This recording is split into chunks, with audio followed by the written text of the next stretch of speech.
Hi everybody, how are you doing today? We're continuing on with a day in the Alpine Tundra. We are on chapter 8. The rock struck the wall to the amphitheater and exploded into 1,000 cannonading boulders.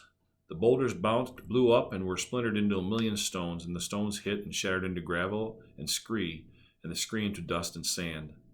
Then the mountainside avalanched. Rocks flowered like water. Johnny could hear the noise, but he felt as a sharp pain in his ears. He screamed to relieve the pressure and skidded to alpine forest. Safe among the trees, he glanced back.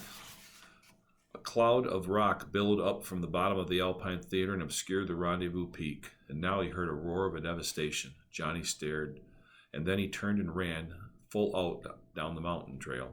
At 5 p.m., the debris had settled. The land was changed.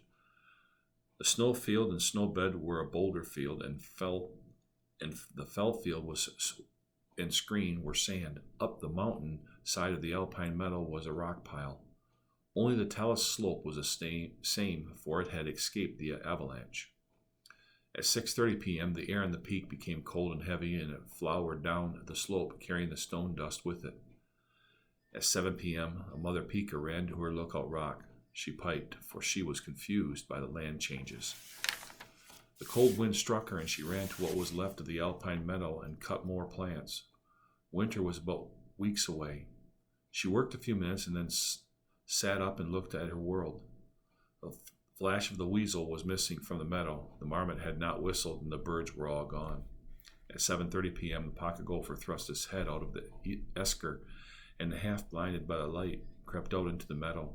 The wildflowers were gray with dust.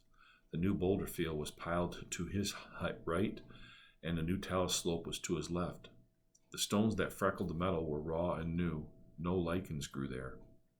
He cried a thin peep, and the only sound he could make for the gophers were quiet animals. He sniffed the air and then went back underground. The sun set at 7:59 p.m., and it had every August 16th since the earth was born. Rendezvous Peak was swathed in the pink of the alpine glow.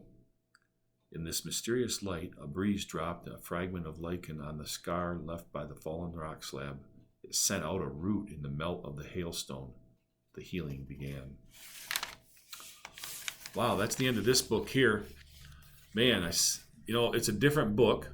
I wanted to try to read it and see what it was all about. Just gave us a day and what happens in a place where most time people don't even go.